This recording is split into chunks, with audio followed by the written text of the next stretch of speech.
Nah, tadi Anda menyinggung Jokowi.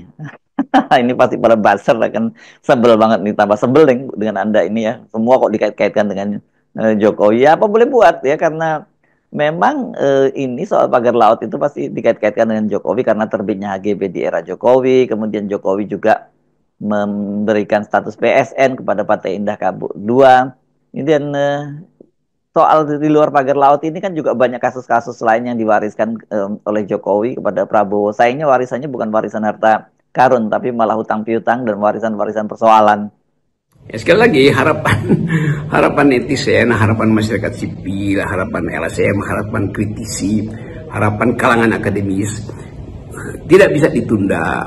Dan dalam kejar-kejaran dengan sensasi, kita tetap harus balik pada substansi, yaitu pelanggaran hukum. Di belakang pelanggaran hukum itu pasti ada transaksi politik. Di belakang transaksi politik pasti ada upeti-upeti bisnis.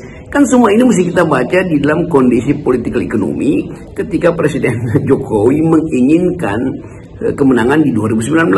Jadi itu pasti di belakang itu bekerjalah mesin-mesin politik, mesin-mesin ekonomi untuk membackup ambisi Presiden Jokowi. Jadi hipotesis ini mesti kita terangkan. Jadi kalau ditanya itu zaman menteri siapa, nggak penting zaman menteri siapa, karena pada waktu itu Presiden Jokowi menguasai kabinet dan secara sistem presidensial ya presiden bisa iakan semua permintaan yang atau meminta supaya semua menteri itu mengiakan kepentingan dia kan.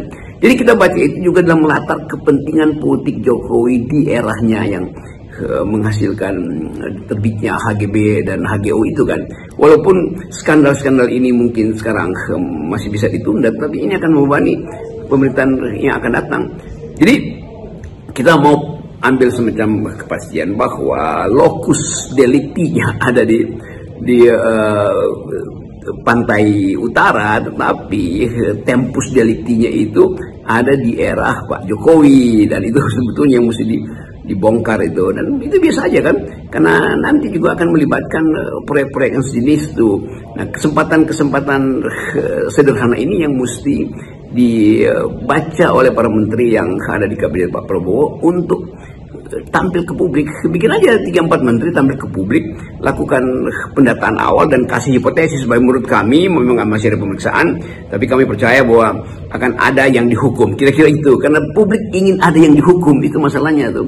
Kita tidak mungkin membiarkan ini ditimbun oleh sensasi baru, nanti mungkin ada berita yang lebih menggemparkan lalu seolah-olah berita ini hilang. Bukan, berita ini akan ada terus dan akan membebani ke Presiden Prabowo. Jadi sekali Prabowo mengatakan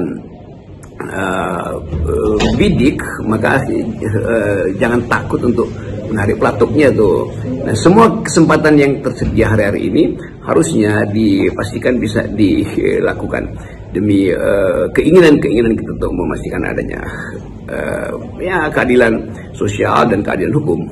Jadi apa yang bisa kita simpulkan dari kasus ini, Bung Rocky? Oke, kalau saya bisa simpulkan, beban ini ada pada Menteri Nusron, karena ini soal legal, dan tentu Menteri Nusron bisa mulai untuk menerangkan pada publik bahwa dia akan berupaya menyelesaikan ini dengan cara sama dan dalam tempo singkat-singkatnya.